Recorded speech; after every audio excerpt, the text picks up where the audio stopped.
今天给大家盘点一波三国杀202410大牛马武将啊，2024绝对是三国杀的牛马武将大年啊！好设计，绞尽脑汁选不出来几个牛马设计，那多的看都看不过来。在牛马这方面啊，三国杀又上了一个台阶啊，芝麻开花节节高，就光牛马不行啊，我还要变着法儿给你烂，不让你审美疲劳。那能做到这点，我觉得是很厉害的啊！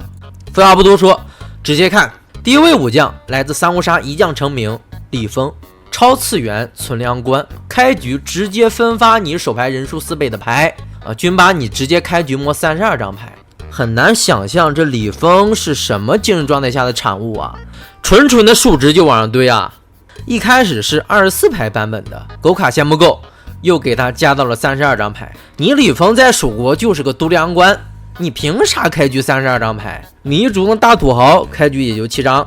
面纱玩你这李丰啊，上来给你发32张，你牌都拿不稳。关键是你这玩意儿32张牌你还不能一直用，你为了限制强度，一回合只给用3张，你只能学习只能看，不能实践，手都不让你动几下，那这简直压抑至极啊！我压抑了，你好歹让玩家爽一爽吧。就冲这一点，我必须给李丰一个牛马设计的评价，这就是哗众取宠的小丑设计，就让玩家骂博流量的啊。第二位来自三国杀一将成名，神皇钟，伟大的 FPS 神将啊！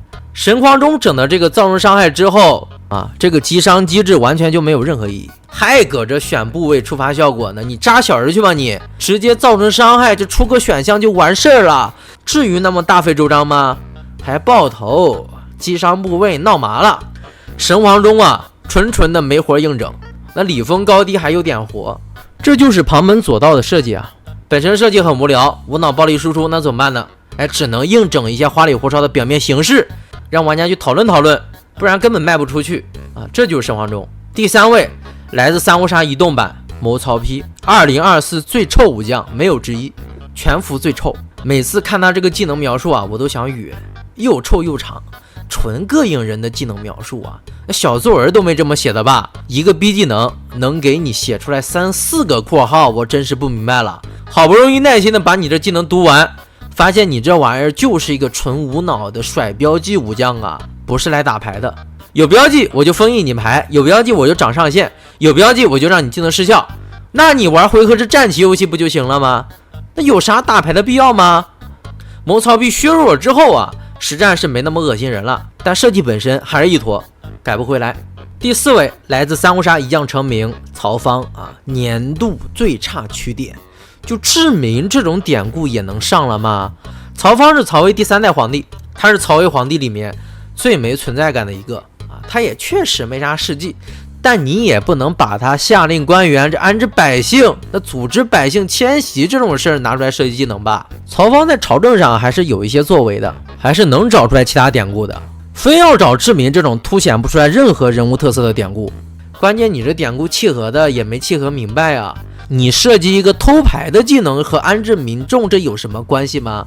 偷的牌标记为民，拐卖人口啊，搁这个偷过来之后我也没见你好好保护他们啊，老百姓在你手里面还是资源，还是棋子。你曹芳失去百姓之后没受到惩罚，反而还搁这嘻嘻哈哈摸上牌了，我是真不懂。二技能去剑取了个曹芳殴打臣子的负面典故，貌似这个技能还抄袭了英雄杀的杨广啊，就这种设计纯瞎搞吧，强度咱就不说了，也是经典的没内助攻，牛马至极啊。第五位来自三国杀移动版谋夏侯惇，全扩最能忍的夏侯惇啊！你打我夏侯惇我不着急，我忍到自己的回合再去报仇，那你无敌了呀！忍一时风平浪静，退一步海阔天空是吧？你这夏侯惇主打一个不急不躁啊，那你还搁这刚烈牛墨呢？这个谋夏侯惇不能及时刚也就算了，他还搁这个每局每名角色限刚1次，那你这真不如借夏侯惇吧。金巴反正真不如啊，节奏越快的局越需要及时反馈，就你这玩意儿还卖30宝珠，垃圾八倒吧。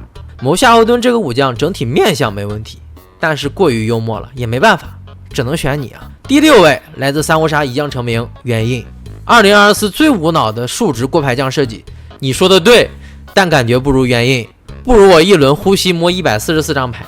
我就不知道这种当你成为牌的目标后，然后就开始咣咣大摸牌的将有啥设计的必要？还墨守说的跟你多老实一样。这个新时代原神啊，纯轮椅，脸上就写2个字数值。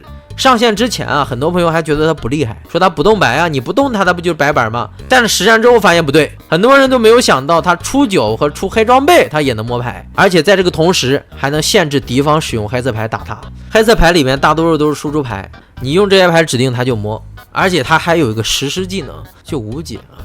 接下来第7位星孙让香，对不起啊，24年新杀的牛马设计真的挺多的。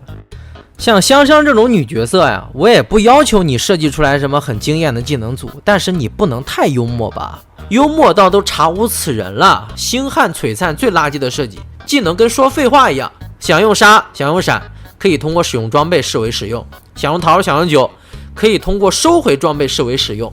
看起来挺厉害的，但是你装备呢？2技能也是跟人拼点，显着你牛逼哄哄的，但是你牌呢？2个技能都是个用牌技，但你星香香没有任何的过牌能力，就这还是个3血将。我要是有那么多装备，那玩个标孙让香的可能都比你玩的爽。啥也不是啊，这个将。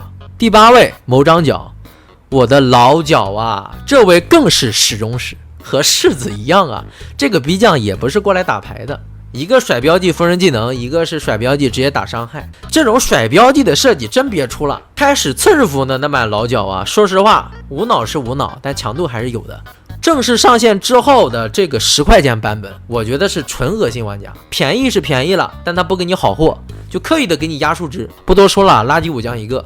第9位来自三国杀 OL 南华老仙。老仙其实我本来不想选他，讲道理啊，他对于操作者本身来说，他还是一个蛮好玩的将。现场 DIY 这个组合技能的机制也算是新颖的，但你新颖归新颖，胆创归胆创，你不能把这个武将整得太过于毒瘤吧？三国杀不是单机游戏，你选这个武将出来啊，那场上其他玩家就没有什么好的体验了，因为敌人根本就没法针对他。你组合一个技能30×30种选择，组出来的技能敌方还看不见。他要是组一个那种能反制你的陷阱技能，那你动都没法动他，完全就不知道怎么出牌，就没有这个博弈的基础运行逻辑了，对吧？你打他不对，不打也不对，那这玩你老六啊玩，打你一点伤害，反手把我手里边所有牌全换走了，这根本就不是人啊，是人我吃啊！这个将负粉滚粗。第10位，哎，这位也是众望所归啊，来自三国杀移动版莫关羽。这个武将我甚至出了2期视频去喷他。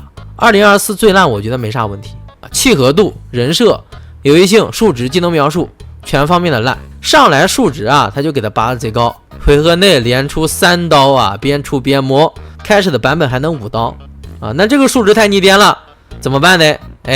设计师说，咱们让他寸指吧，让这个关羽不能一次性的干死人。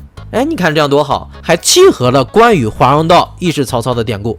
你契合牛墨，你契合关羽是这么圣母的人吗？你他喵的单放曹操一个人说得过去，你所有人你都放，你啥意思啊？玩反贼还不能打主公。我这些什么典故啊，什么契合度都不说了，关键你这玩意儿实战是真玩不爽啊！尽管魔关羽这个将他强度不低，胜率也不低，但他就是玩不爽，很反人类。特别是在军八，就这种寸指武将设计，包括前面的李峰啊，就是设计师无能的体现啊！最废物的设计思路，强度啊数值平衡不明白，那就会产生这种垃圾设计。OK， 这是三国杀2024年10大牛马武将盘点。